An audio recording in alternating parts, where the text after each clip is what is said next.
Deus. Antes, irmãos, quero dizer que estou hoje concluindo uma longa série de estudos sem pressa no livro de Eclesiastes. Foi uma sugestão que eu recebi aqui da irmã Noêmia Marcelino, sendo operada proximamente, oremos por ela, e eu cumpri à risca aquilo que eu comecei. Então, no culto de vigília com o pastor Alcenir, toda sexta-feira, de 20 às 22, eu estou estudando a carta de Paulo aos Filipenses. E terminei, então, agora estou terminando hoje a de Eclesiastes. Se você gostaria que eu estudasse o quê? Algum livro, alguma temática aqui nas mensagens, é só você colocar aí no chat, eu quero um estudo sobre isso, aquilo, ou me escrever diretamente, eu terei grande prazer em fazer isso. O meu tema hoje, então, é o epílogo, a conclusão do livro de Eclesiastes. Então, vamos a essa reflexão baseada em Eclesiastes 12, 9 a 14. Primeiramente, eu vou ler com você aqui o texto. Vamos lá, então. Em sua sabedoria, o mestre a todos ensinou. Depois de muito pesquisar e refletir, ele escreveu esses provérbios. Vale a pena ler suas palavras, sempre agradáveis, cheias de verdades bem precisas. As palavras vindas dos sábios são sempre aulas de mestres. Seus pensamentos são bússolas para a vida feliz. E tudo isso porque elas têm suas origens em Deus, o soberano pastor. O mestre poderia escrever ainda outros livros, mas não desejou cansar os leitores. De tudo que o mestre ensinou, a conclusão é clara. Ame a Deus e guarde os seus mandamentos. Vou repetir. Ame a Deus e guarde os seus mandamentos. Faça isso com prazer. Afinal, Deus levará em conta todas as ações humanas, as conhecidas e as sigilosas, as boas e as más. Desse modo, então, o coelê em hebraico, alguns trazem pregador, eu usei, junto com outros tradutores, a palavra mestre, ensinador, convocador para a assembleia, outra expressão para entendermos o que é o coelê. Não temos isso em nenhuma outra cultura, só na antiga cultura de Israel. Então, eles nos ensinam algumas coisas. E aqui ele está concluindo, terminando o livro. Teve um prólogo e agora tem um epílogo. É um livro, como qualquer outro livro, em sua estrutura. A diferença é que é totalmente inspirado pelo Espírito Santo de Deus. Então ele faz um balanço do que foi feito. E aí, das coisas que ele registrou, eu quero, então, lembrar aquilo que resume o ensino de Deus na sua palavra, especificamente em Eclesiastes. Primeira, verdade, aula de mestre. Para vivermos bem, Deus nos orienta em sua precisa e preciosa palavra. Eu quero dizer a você que eu realmente creio nisso.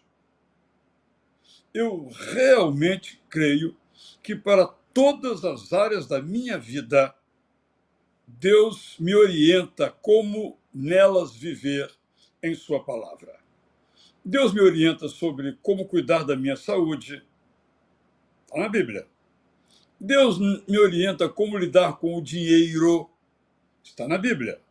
Deus me orienta como me relacionar com as pessoas, sejam aquelas que reclamam, aquelas que elogiam. Está na Bíblia. Deus me orienta como eu posso viver em segurança e não em desespero. Está na Bíblia. Deus me orienta como eu posso ser um promotor, uma promotora da paz. Está na Bíblia. Deus me orienta sobre meus compromissos com a natureza, com o meio ambiente. Está na Bíblia.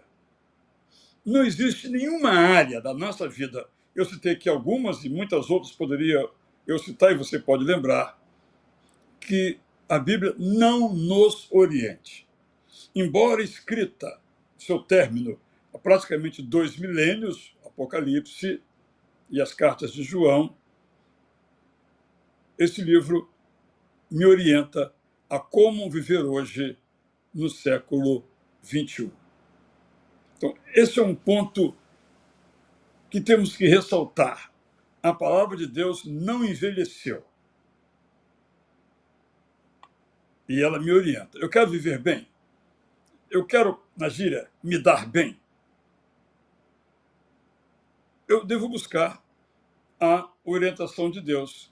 E essa orientação está na Bíblia Sagrada. O grande problema meu e seu é que nós, às vezes, achamos que sabemos o que é o melhor para nós. Nós não sabemos. É comum que, às vezes, em nossas orações, nós dizemos o que Deus deve fazer. É um erro, porque eu não sei o que é melhor para mim.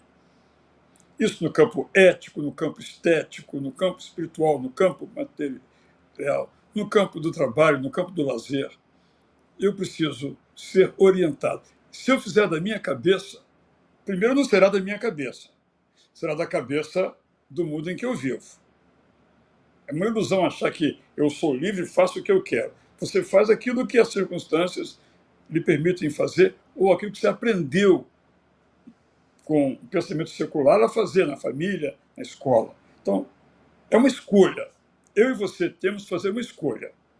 Eu serei orientado pela palavra de Deus. Segundo o ensino, resumindo o livro de Eclesiastes, para vivermos bem, os conselhos da Bíblia são divinos e visam o nosso bem. Esse é um ponto assim muito repetido aqui por mim ao longo de minhas mensagens todas, desde que comecei a ser um pregador regular em 1998, da Igreja Batista Curuçá, que antes eu era apenas professor, pregava de vez em quando.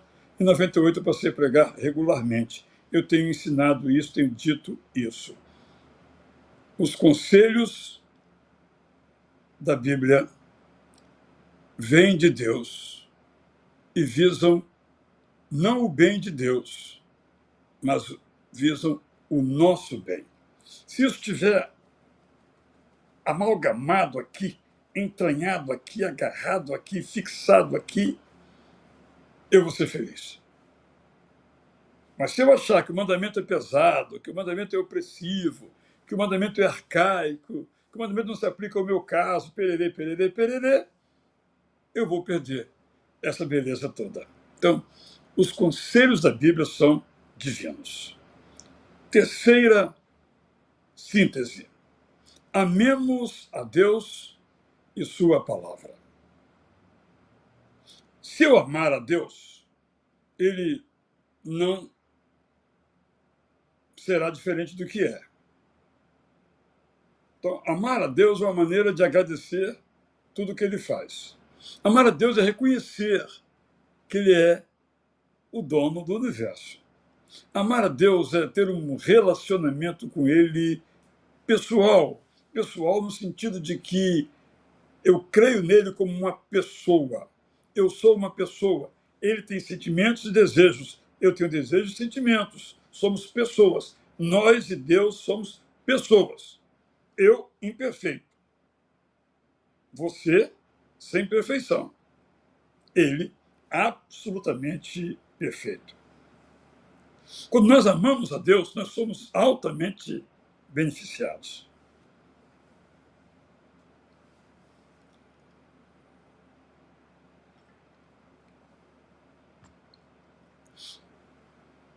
Nós aprendemos a amar a Deus na palavra de Deus. Então, além de amar a Deus, nós devemos amar a palavra de Deus.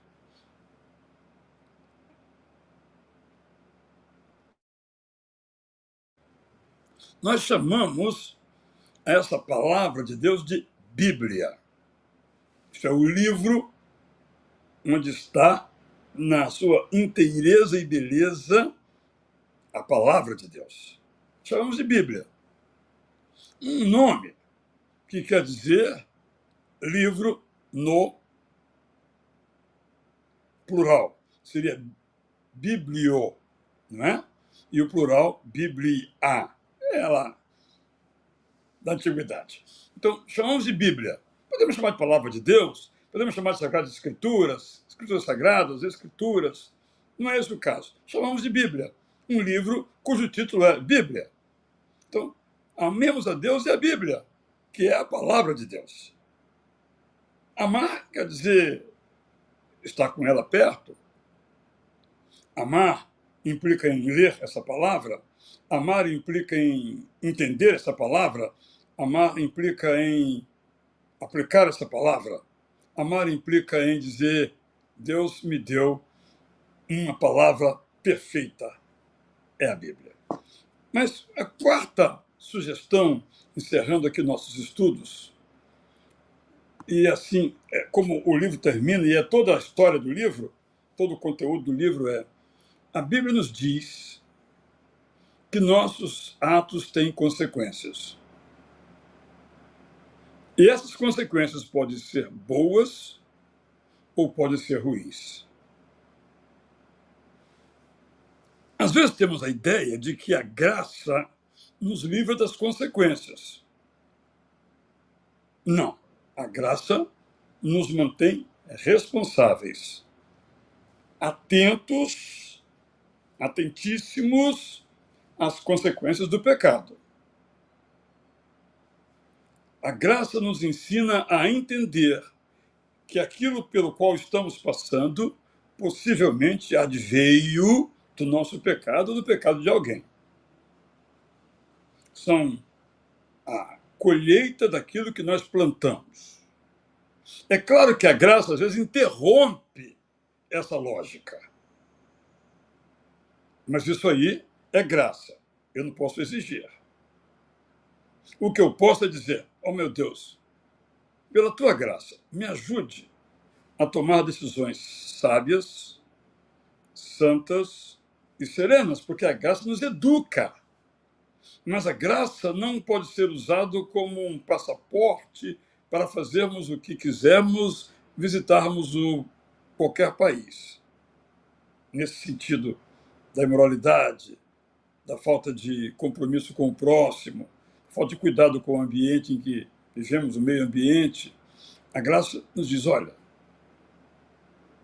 eu sou a graça de Deus, mas isso não exime você das consequências dos seus erros. A graça nos perdoa. A graça nos dá um empurrão, é o único caminho para o céu. Mas devemos sempre lembrar que a Bíblia que fala da graça também nos fala que os nossos atos têm consequências. E algumas são boas, né?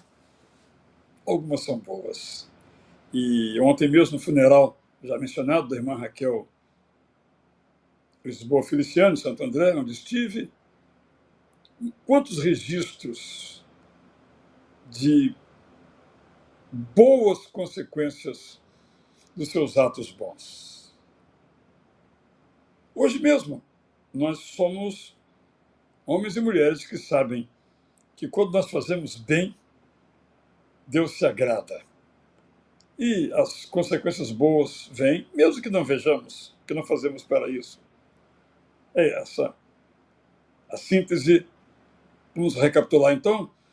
Primeiramente, nós precisamos saber que para vivermos bem, nós somos orientados por Deus em sua palavra. Segundo, esses conselhos que estão nessa palavra são de Deus, são divinos, e visam, todos eles, 100% deles visam o nosso bem, a nossa felicidade. Isso nos leva, então, em terceiro lugar, a amar a Deus. Diga aí: eu amo a Deus. Eu amo a palavra de Deus. Sempre lembrados que os nossos atos, ensino bíblico divino, têm consequências. E vamos viver de tal modo que os nossos atos tenham sempre consequências boas. Pense nisso enquanto você ouve mais uma música aqui de nossa seleção musical, músicas que inspiram.